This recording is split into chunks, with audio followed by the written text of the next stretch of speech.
When World War I settled into stalemate, rain became as dangerous as artillery. Trenches collapsed, dugouts flooded, and temporary shelters rotted from the top down.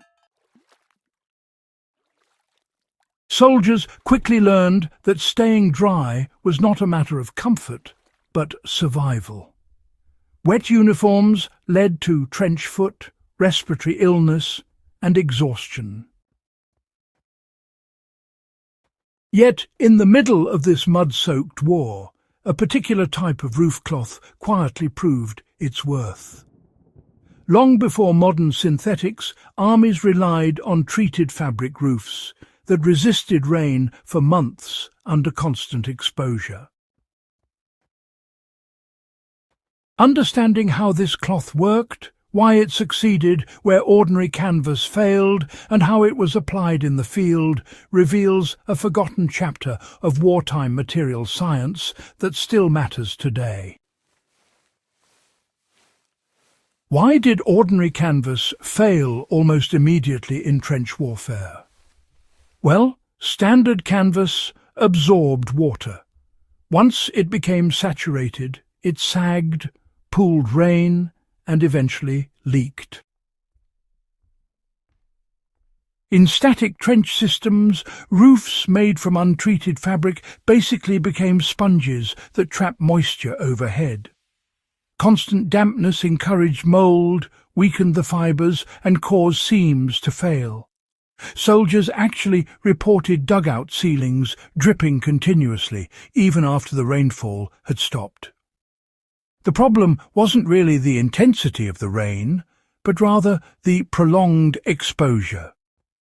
Canvas that performed adequately for tents during short campaigns simply could not survive the relentless conditions of trench warfare. Faced with this failure, military engineers turned to techniques that actually predated industrial coatings. European armies had long histories of waterproofing sails, wagon covers, and field shelters. During the war, these older methods were adapted for mass production. The solution was not plastic or rubber sheets, which were, scarce and brittle, but tightly woven cloth treated with oils, waxes, and mineral compounds. The goal was to block water penetration while still allowing the fabric to flex without cracking. So, what made the First World War roof cloth different from ordinary fabric? Well, the roof cloth used in shelters and dugouts was typically heavy cotton or linen, woven with an exceptionally tight weave. Now, this weave by itself already slowed water entry, but honestly, it was the treatment that made the real difference. Fabrics were impregnated with linseed oil, paraffin wax, or sometimes tar-based solutions, and then cured to allow these substances to penetrate deep into the fibres. Unlike just a surface coating, these treatments actually bonded within the cloth structure itself. Water would bead and run off instead of soaking through. And, importantly, the cloth remained flexible in both cold and heat, which helped prevent those tiny microcracks that could cause leaks. How did soldiers install roof cloth to maximize waterproofing? Well, installation mattered just as much as the material itself. Roof cloth was always pitched with a pronounced slope to keep water from standing. Soldiers overlapped sections generously, making sure that upper layers always covered the lower seams to direct runoff away from the joints. Seams were often brushed with extra waterproofing compound or covered with wooden battens. In dugouts, the cloth was laid beneath a layer of earth or sod, creating a drainage layer above the fabric.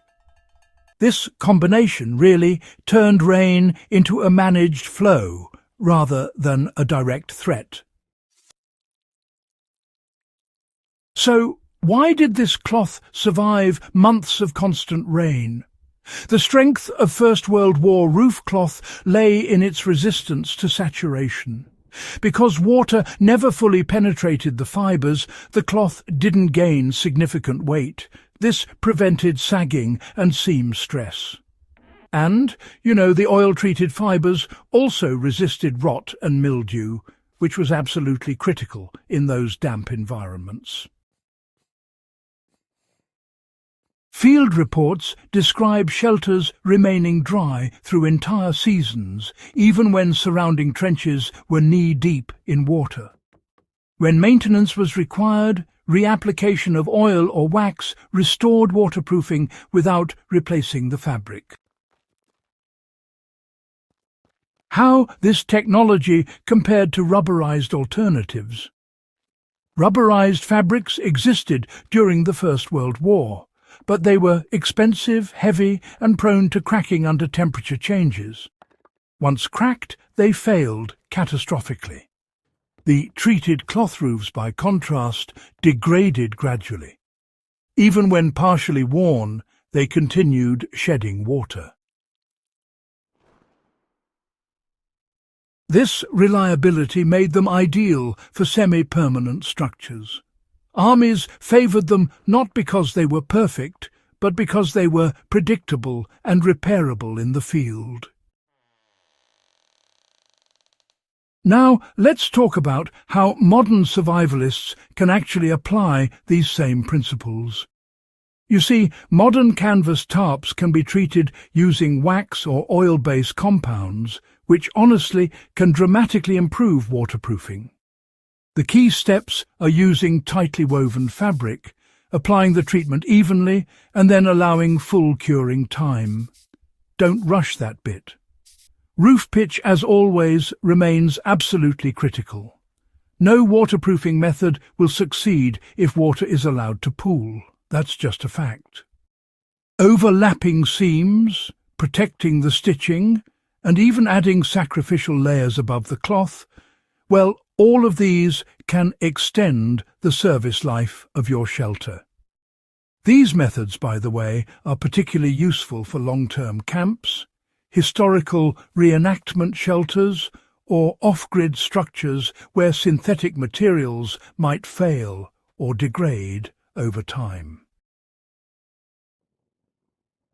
Why, you might ask, did breathability and flexibility matter more than total sealing?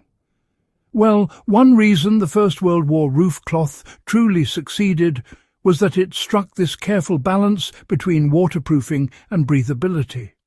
Complete sealing, you see, traps condensation inside the shelters, which just creates more internal dampness. The treated cloth, on the other hand, allowed just a minimal amount of vapour to transfer while still blocking liquid water. This clever approach reduced interior moisture build-up, a detail, honestly, that's often overlooked by modern designs that focus solely on impermeability. Soldiers really noticed that these roofs stayed dry from both sides, rain above, condensation below. So, what exactly does this forgotten material teach us about wartime problem-solving? The First World War waterproof roof cloth was hardly glamorous, and it certainly didn't change the course of battles or appear in any headlines. Yet it kept soldiers functional in conditions that would have otherwise broken them. It stands as a prime example of innovation driven by necessity, grounded in material knowledge, and, well, refined through field use rather than just theory.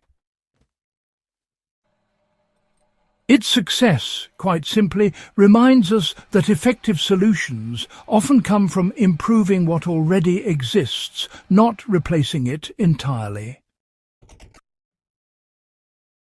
If this deep dive into overlooked First World War technology added value to your understanding of history and survival, then do subscribe to In the Beginning. Share this video with fellow history enthusiasts and, help keep these practical lessons from the past alive.